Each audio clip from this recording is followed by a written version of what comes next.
جو کچھ بیان کر رہے تھے اللہ سمجھنے کی عمل کی توفیق نصیب فرمائے۔ یہ جو کچھ اپنا درد دل منظر کے حوالے سے بیان کر رہے تھے وہ میری نگرانی میں ہے، میری تائید کے ساتھ ہے۔ جو کچھ یہ بیان کر رہے تھے میری بھی اس کے ساتھ تائید ہے، تمام علماء کی تائید ہے، آپ جیسے مسلمانوں کی تائید ہے۔ اگر کوئی یہ کہے کہ فلاں خطیب میں یا کوئی تاریخ انصاف کے خلاف بولا ہے، ہم ناراض ہیں تو 1000 دفعہ ناراض ہو، کوئی یہاں بیٹھا ہے یا گھر میں ہے یا کہیں ہے۔ ہم جب دین پڑھتے ہیں تو استاد ذہن بناتے ہیں، مخلوق خدا کو راضی کرو گے نہیں راضی ہوگی، اللہ کو راضی کرنا ہے۔ بہت خوشی ہوتی ہے کہ اپنے بیگانے دین بیان کرنے کی وجہ سے ناراض ہوں، اللہ راضی ہوتا ہے۔ جو کچھ انہوں نے بیان کیا وہ حقیقت ہے، اللہ حکمرانوں کو ہدایت نصیب فرمائے۔ ریاست مدینہ نام لینا بڑا آسان ہے، اس منہ سے نکالنا بڑا آسان ہے، ریاست مدینہ بنانا بہت بڑا کام ہے۔ اگر ریاست مدینہ کی خوشبو بھی پاکستان میں آ جائے، ہم ان حکمرانوں کی جوتیاں سیدھی کریں۔ دعا کرو اللہ ایسے کرے کہ خوشبو آ جائے ریاست مدینہ، زبانی کلامی باتیں کرنے سے کچھ نہیں ہوتا، اللہ ہدایت نصیب فرمائے۔ استاد جی بعض لوگ بھاگ کر جماعت میں شریک ہوتے ہیں، ان کا بھاگنا کیسے ہے؟ بالکل غلط ہے، سنت کے خلاف ہے۔ چاہے رکعت رہ جائے، بھاگ کے آنا، تیز قدموں سے چلنا، سانس چڑھ جائے، چند منٹ پہلے آ جاؤ، لیکن بھاگ کے جماعت کے ساتھ ملنا سنت کے خلاف ہے۔ جب مبتدی اپنے رکوع یا سجدے کی تسبیحات مکمل کر لے تو اس کے بعد والی تکبیرات انتقال فوراً کہے یا امام کا انتظار کرے؟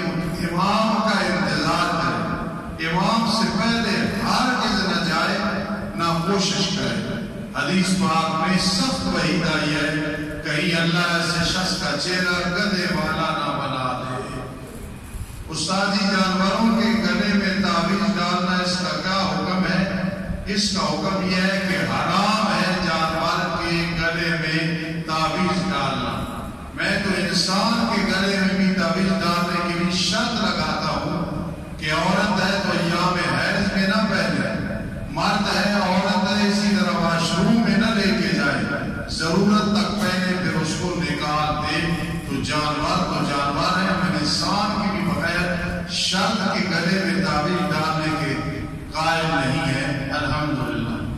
کافر اور مشرک میں کیا فرق ہے؟ کافر ہوتا ہے سرے سے انکار کرنے والا، اللہ کو نہیں مانتا، نبی علیہ السلام کی ختم نبوت کو نہیں مانتا، صحابہ کی عظمت کو نہیں مانتا رضی اللہ عنہ، اور اللہ کے دین میں سے کسی ایک یا سب کی ارکان کا انکار کرتا ہے، یہ کافر ہے۔ مشرک یہ ہے کہ کلمہ بھی پڑھتا ہے، مانتا بھی ہے، نمازیں پڑھتا ہے، پھر اللہ کے ساتھ شریک ٹھہراتا ہے کسی زندہ کو، کسی مردہ کو۔ کافر ہے اور مشرک کافر ہے، چاہے وہ کلمہ بھی پڑھے، جب عقیدے میں یا اعمال میں شرک آ گیا تو وہ بھی کافر ہوتا ہے۔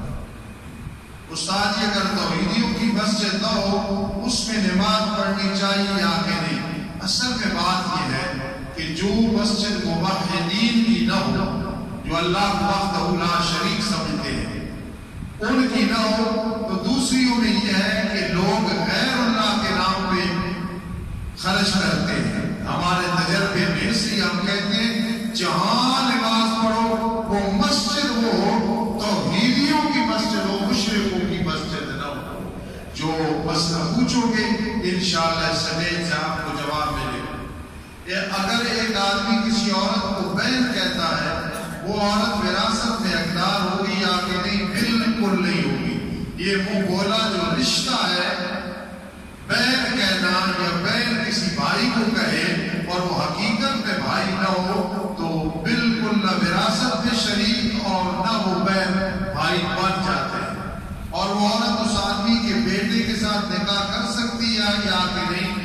نکاح کر سکتی ہے بشرطے کہ اس بھائی نے جو اس کا بولا بھائی بنا ہے اس نے کبھی شہوت کے ساتھ ہاتھ نہ لگایا ہو یا اس نے نہ لگایا ہو، کیونکہ معاشرے کے یہ چور دروازہ ہے، تب میں وضاحت کر رہا ہوں۔ اگر ایسے نہیں ہے پھر اس کے بیٹے کے ساتھ اس عورت کا نکاح ہو سکتا ہے۔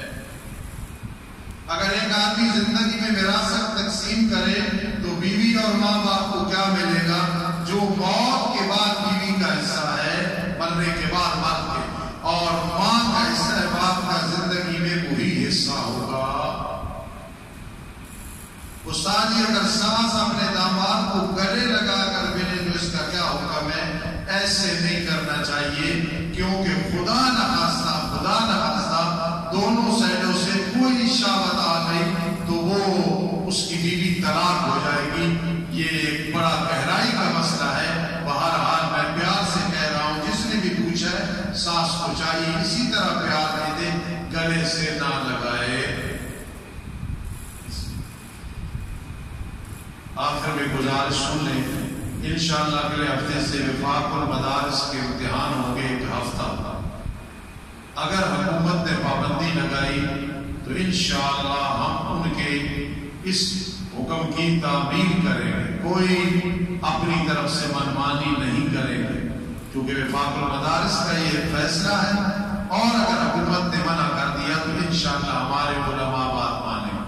کچھ علماء مدارس میں تیاری کے لیے آ گئے، اگلے ہفتے امتحان ہے، اس لیے وہ تیاری کے لیے آئے ہیں، وہ باقاعدہ مدرسے نہیں کھلے۔ جب تک حکومت کی طرف سے متفقہ فیصلہ نہیں ہوگا، مدارس کی وہی ترتیب ہوگی جو چل رہی ہے۔ ہم فسادی لوگ نہیں ہیں، ہم اس پاکستان میں امن و امان چاہتے ہیں۔ اللہ توفیق نصیب فرمائے۔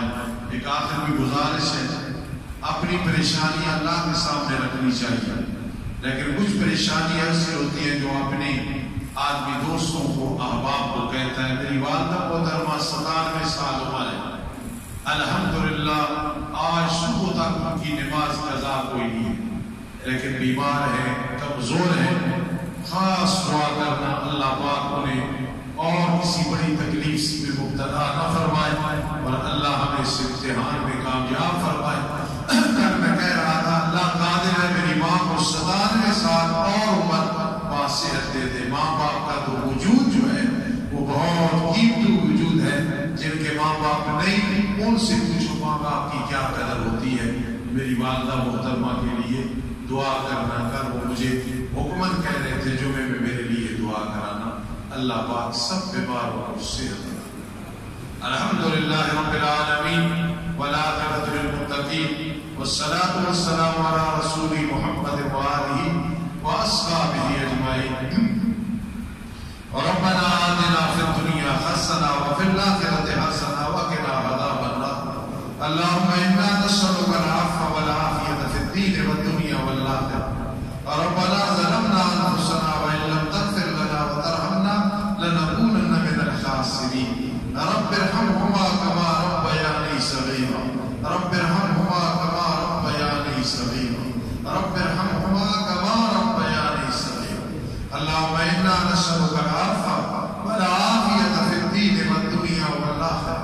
اللهم استر عيوبنا، اللهم اغفر ذنوبنا، اللهم استر عوراتنا وآمن روعاتنا، اللهم ارزقنا رزقا حلالا طيبا۔ يا ربنا اهدنا الصراط المستقيم، يا ربنا اهدنا الصراط المستقيم، يا ربنا اهدنا الصراط المستقيم۔ ربنا تقبل منا، ربنا تقبل منا، ربنا تقبل منا، آمين يا رب العالمين برحمتك يا